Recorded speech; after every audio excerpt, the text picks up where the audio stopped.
गजाननं भूतगणादिसेवितं कपित्थजम्बूफलचारभक्षणम् उमासुतं शोकविनाशकारकं नमामि विघ्नेश्वरपादपङ्कजम्।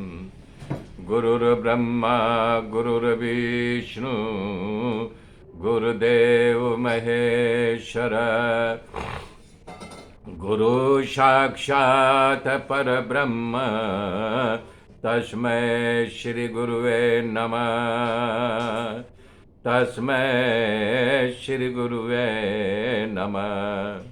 या कुन्देन्दु तुषारहार धवला या शुभ्रवस्त्रावृता या वीणा वरदण्डमण्डितकरा या श्वेतपद्मासना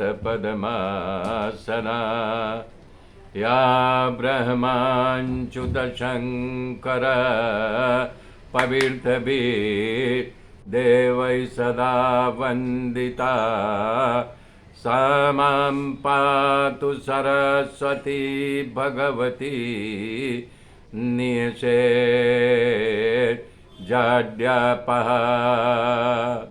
हरि हरि ओ हरे राम राम राम हरे हरे। हरे कृष्ण कृष्ण कृष्ण हरे हरे। हरे राम राम राम हरे हरे। हरे कृष्ण कृष्ण कृष्ण हरे हरे। हरे राम राम। ओम नमो भगवते वासुदेवाय। ओम परमात्मने नमः। तब सुखदेव जी कथा का विस्तार हुए कह रहे हैं कि जब कृष्ण गायब हो गए तो गोपियाँ विरह कर रही है। हे प्राणनाथ, आपके चरण कमल कोमल है। हे प्रभु, इस कोमल चरणों से हमारे स्तन पे रखते हमें घबराहट होती है, हमें डर लग रहा है कि हमारे स्तन कठोर हैं, प्रभु के चरण कोमल है, अगर कहीं उनके चरणों में लग गया तो इन कोमल चरणों से आप रात्रि के समय छुप छुप कर कहाँ फिर रहे हो, कांटा कुछ लगता होगा, हाय रे हाय मेरे कृष्ण। इस तरह से गोपियाँ भगवान के विरह में करुण स्वर में आवेश में आकर के गाने लगी और प्रलाप कर रही, अपने प्यारे प्रीतम के दर्शन की लालसा को नहीं रोक सकी और करुण भरे स्वर में जोर जोर से रोने लगी। गोपियाँ की इस भाव दशा को जान करके भगवान गोपियों के झुंड में प्रकट हो गए।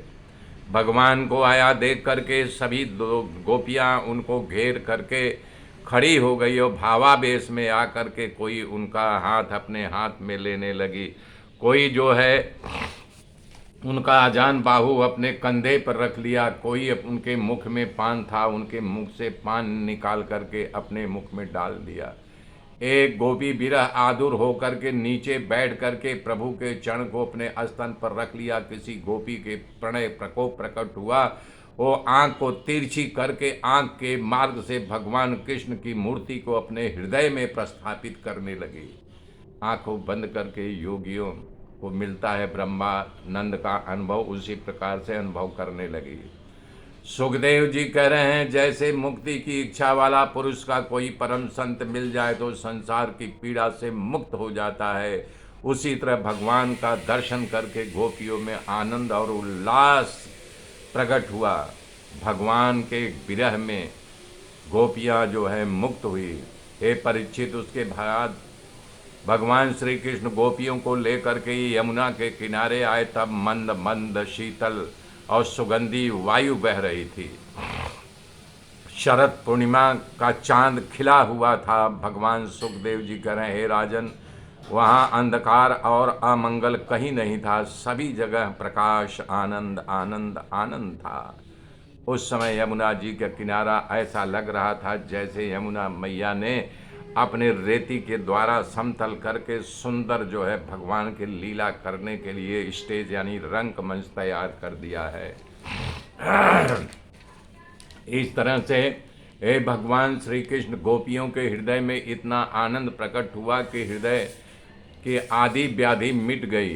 वो अपनी ओढ़नी से यमुना जी की रेती में बिछा दिया। भगवान कृष्ण उस पर बैठ गए और चारों बाजू से गोपियाँ उनको टोला बना करके बैठ गए। भगवान श्री कृष्ण गोपियों के बिछाए गए चुनरी पर बैठे। उस समय हे राजा तीनों लोकों में जितना सौंदर्य है वो प्रकाशित हुआ। चारों तरफ गोपियाँ बीच में भगवान कृष्ण बैठे। तभी एक गोपी ने प्रश्न किया, ओ नटनागर, हमको जवाब दो कि संसार में 3 प्रकार के मानव होते हैं।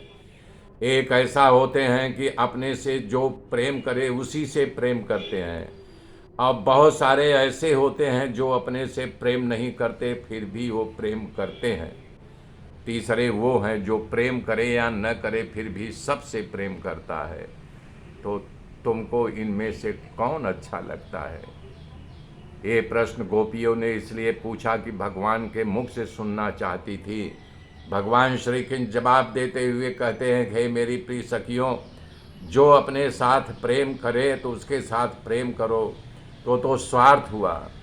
कृष्ण जी कह रहे हैं कि प्रेम का व्यापार व्यवहार हो गया। जैसे आपके लड़के के शादी में कोई आए तो 100 रुपये दे करके जाए, जब उसके लड़के के शादी में आ जाए तो 120 रुपये 150 रुपये दे। ये समझो व्यापार हो गया, स्वार्थ हो गया। और प्रेम में स्वार्थ नहीं होना चाहिए। हे सुंदरियों, अपने साथ न प्रेम करने के वाले भी जो प्रेम करता है वो करुणाशील स्वभाव वाला, माता पिता का साहौर से भरा हो, हितैषी से भरा हो, सचमुच में वो सच्चा प्रेम है।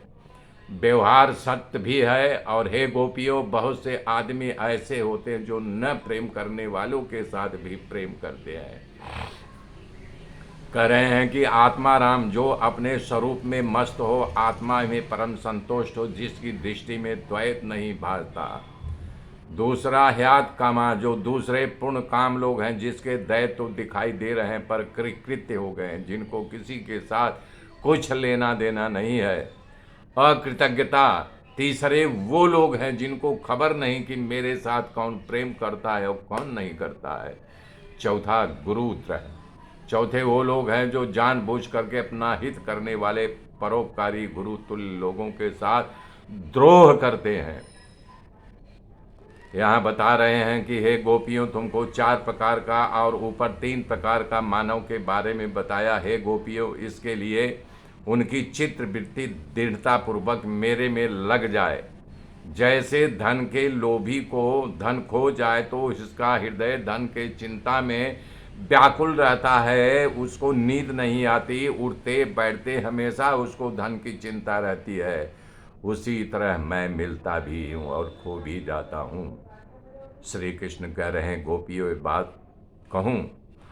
तो गोपियों कह रहे हैं कि हाँ नहीं कहो।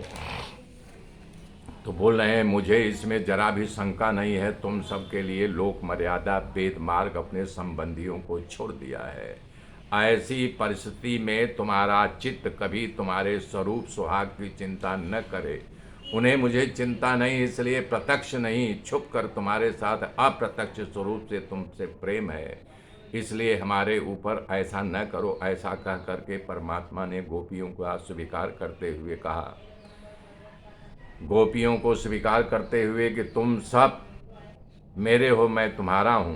हे गोपियों, मेरे लिए घर गृहस्थी जो तुमने बेड़ियों को तोड़ दिया है, बड़े बड़े योगी जाति के लोग नहीं तोड़ पाते। हे गोपियों, तुम्हारा मेरे साथ मिलन आत्मा का मिलन है जो सर्वदा निष्कलंक और निर्दोष है, निर्मल है। हे गोपियों, मैं अमर जीवन के द्वारा लंबे काल तक तुम्हारी प्रेम सेवा और त्याग का बदला चुकाना चाहूँ तो भी नहीं चुका सकता हूँ।